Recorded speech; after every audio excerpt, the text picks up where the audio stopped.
Halo semuanya, pada kesempatan kali ini kita akan membahas mengenai dimensi 3. Apa aja sih unsur dimensi 3? Benar berdimensi 3 terdiri dari titik, garis, dan bidang.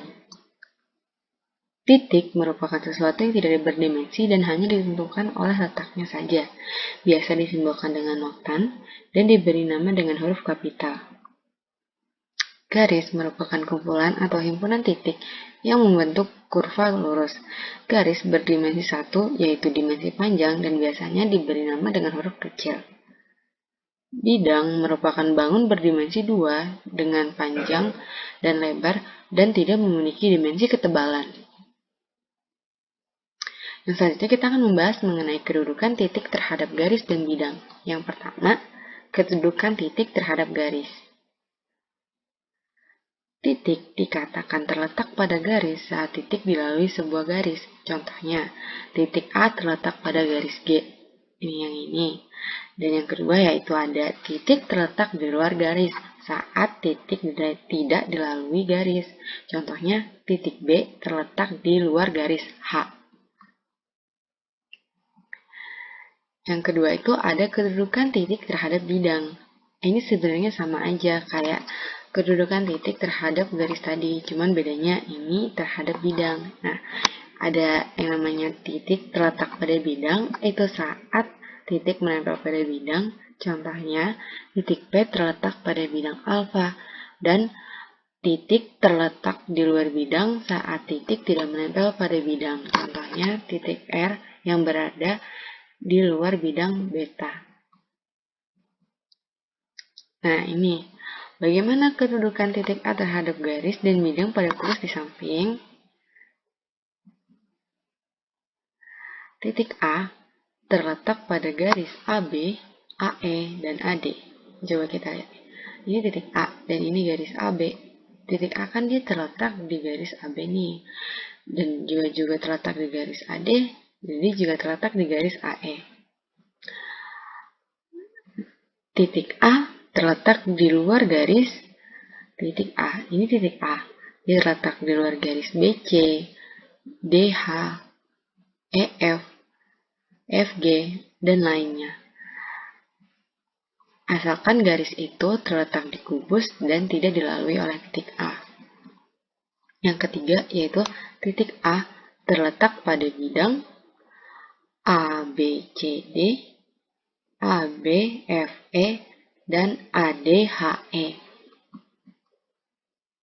Yang keempat yaitu titik A terletak di luar bidang BCGF, CDHG, dan EFGH karena titik A tidak terdapat di ketiga bidang tersebut. Yang selanjutnya yaitu mengenai kedudukan dua garis. Dua garis dikatakan saling berhimpit saat terletak pada bidang yang sama, dan titik pada suatu garis berada pada garis lainnya. Nah, garis berhimpit itu dia ada dua garis, tapi dia terletak pada garis yang sama gitu. Jadi, kedua garis itu dia tidak nampak seperti satu garis, padahal itu dua garis. Contohnya ini, garis G berhimpit dengan garis H.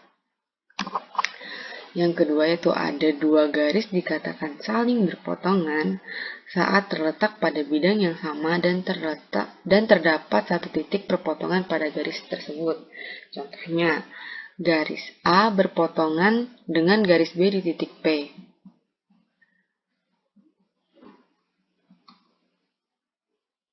Habis itu ada juga dua garis dikatakan saling sejajar saat terletak pada suatu bidang dan tidak mempunyai titik perpotongan atau titik persekutuan.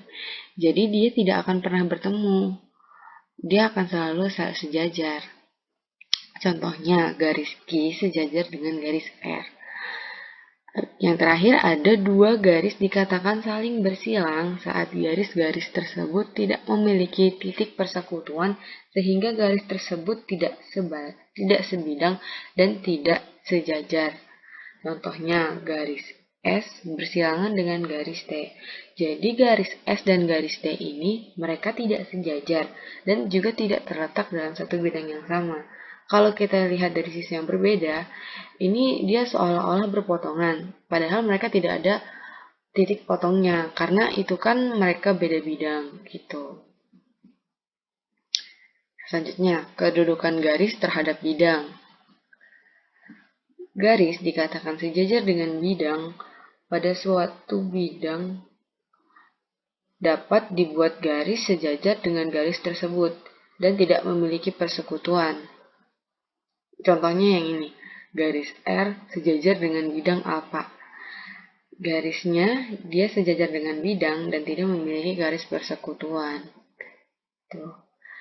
Itu ada garis dikatakan terletak pada bidang saat semua titik pada garis terletak pada satu bidang. Jadi garis itu dia terletak pada bidang itu. Sehingga semua titik yang ada di garis itu terletak pada bidang tersebut. Contohnya yang ini. Garis G terletak pada bidang alfa. Dan yang terakhir ada garis dikatakan memotong atau menembus bidang saat garis tersebut tidak terletak dan tidak sejajar dengan bidang serta memiliki satu perpotongan antar garis dan bidang tersebut. Contohnya garis S menembus bidang alfa. Nah ini dia ada titik potongan satu, yaitu titik P ini yang ada di sini.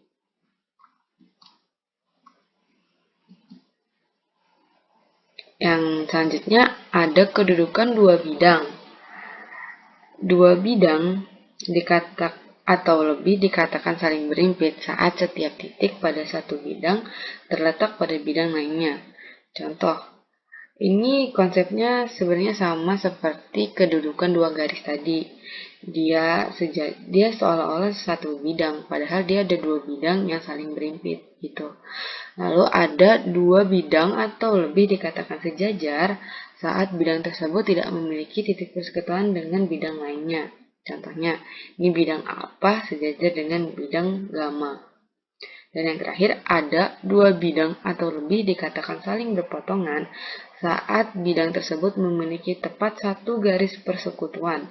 Contoh, bidang P berpotongan dengan bidang theta.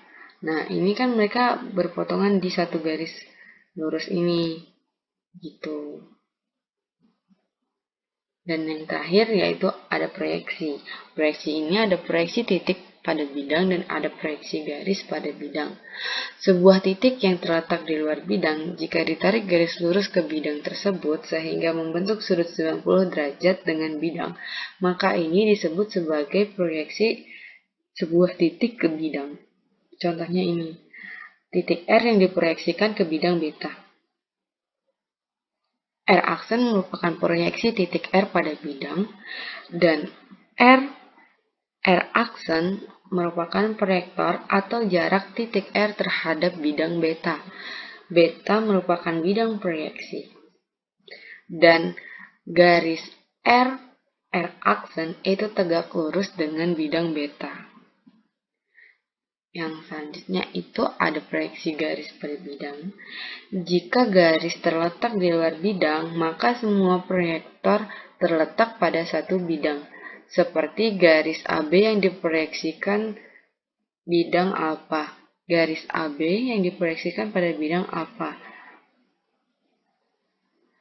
Proyektornya atau hasil proyeksinya itu dia terletak pada bidang alfa. Nah, jika garis tegak lurus dengan bidang, maka hasil proyeksinya berupa titik, seperti titik D yang diproyeksikan pada bidang alfa.